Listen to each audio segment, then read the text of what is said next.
2025년 1월 12일 서울올림픽공원 KSB 돔에서 한국 대중음악사의 한 장이 조용히 덮였습니다.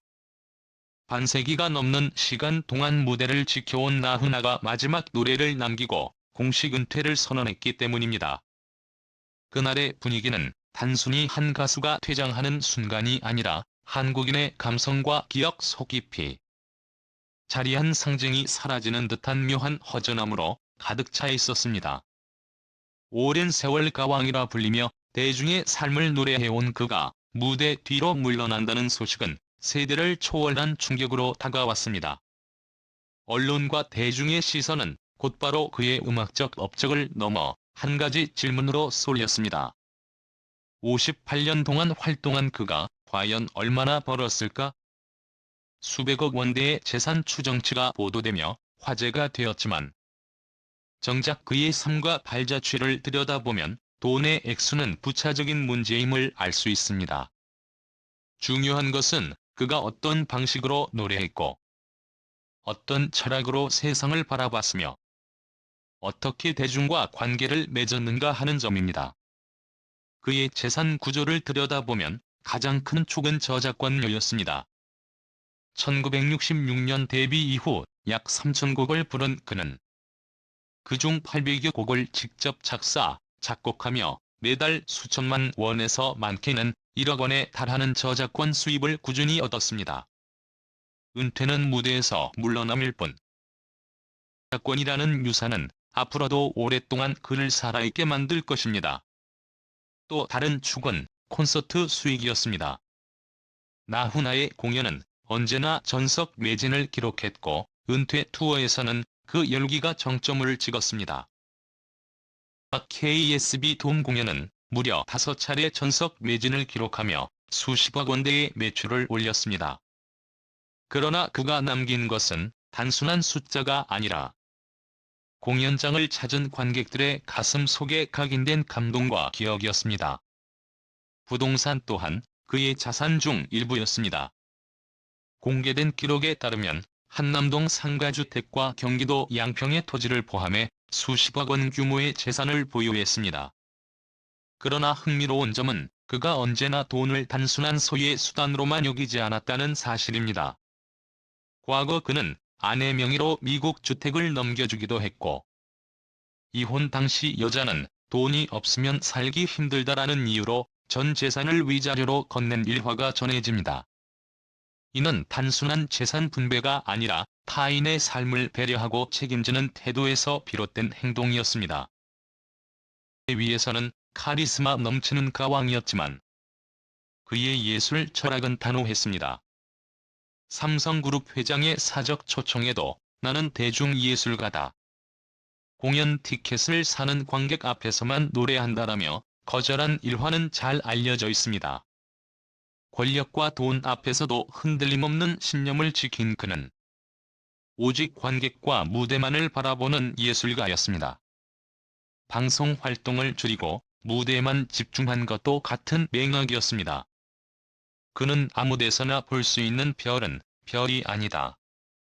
별은 하늘에서 빛나야 한다는 말을 남기며 신비로움 속에서 존재감을 더욱 빛나게 만들었습니다. 또한 그는 자신에 대한 소문이나 의혹에도 침묵으로 물러서지 않았습니다. 2008년 기자회견에서 근거 없는 루머를 반박하며 바지 버클을 풀어 보인 행동은 행동적으로 보일 수도 있었지만 사실은 자신이 직접 결백을 증명하겠다는 강한 의지의 표현이었습니다.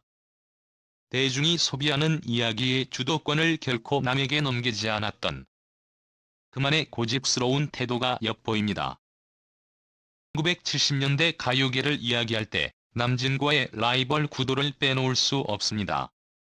언론은 이를 가요계의 맞서라 표현했고 팬들은 열정적으로 두 사람을 지켜봤습니다. 시간이 흐른 뒤 밝혀진 바에 따르면 이 경쟁은 단순한 감정 대립이 아니라 흥행을 위한 전략적 정치였습니다. 하지만 그 덕분에 두 사람은 서로를 자극하며 한국 가요사의 황금기를 만들어냈습니다. 는 과열된 팬덤으로 사건이 벌어지기도 했지만 결국 그것은 대중의 뜨거운 열정이 만들어낸 시대적 풍경이었습니다. 무대 밖에서의 그는 의외로 따뜻하고 조용했습니다. 2020년 코로나19가 대구를 강타했을 때 그는 3억 원을 기부하며 단 하나의 조건을 달았습니다. 내 이름을 밝히지 말라.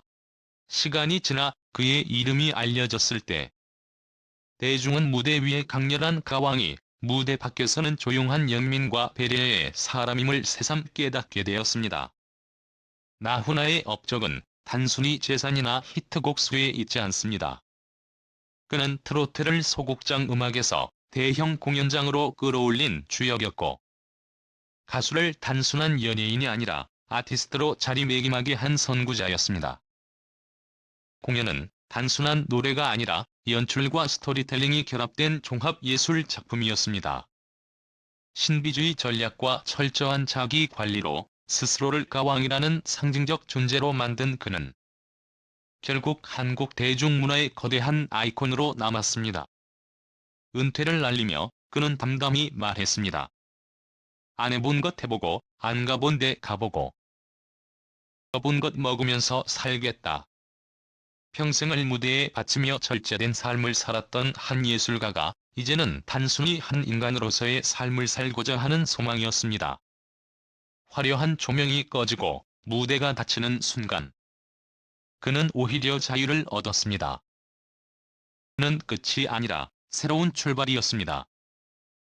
그의 진짜 유산은 수백억 원의 재산이 아니라 신념을 지키며 살아온 태도와 예술에 대한 끊임없는 열정입니다. 아무 데서나 볼 수 있는 별은 별이 아니다. 별은 하늘에서 스스로 빛나야 한다는 그의 말처럼 무대 위에서 빛나던 별은 이제 하늘로 사라졌지만 그 빛은 한국 대중음악사에 영원히 남을 것입니다. 이제 질문을 던지고 싶습니다. 여러분은 나훈아의 어떤 순간을 가장 깊이 기억하고 계십니까? 그리고 마음속에 간직한 가왕의 모습은 어떤 빛깔로 남아 있습니까?